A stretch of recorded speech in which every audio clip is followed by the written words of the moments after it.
Des fêtes clandestines à Madrid, ces vidéos suscitent l'exaspération des habitants de la capitale espagnole, obligés de rester dans leur région jusqu'au 9 avril, alors que les frontières sont ouvertes aux touristes.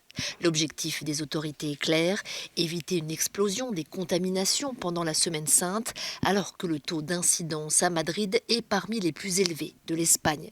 Et les chiffres parlent d'eux-mêmes. Le week-end dernier, plus de 350 fêtes ou réunions illégales dans des domiciles privés ont fait l'objet d'une intervention des forces de l'ordre. La justice appelle les Madrilènes à dénoncer ces regroupements. Selon le responsable de la police madrilène, la situation était bien plus grave en janvier dernier.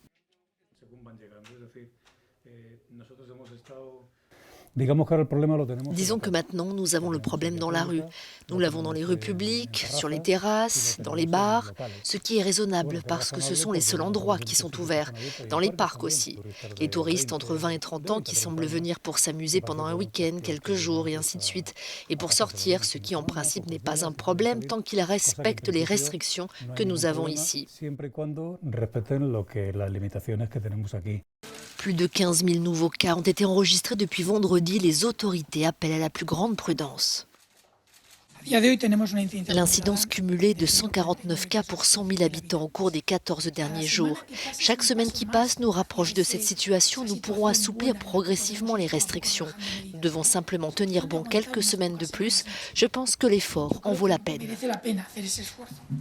Bars et restaurants ouverts jusqu'à 23 h à Madrid, mais interdiction de quitter la région.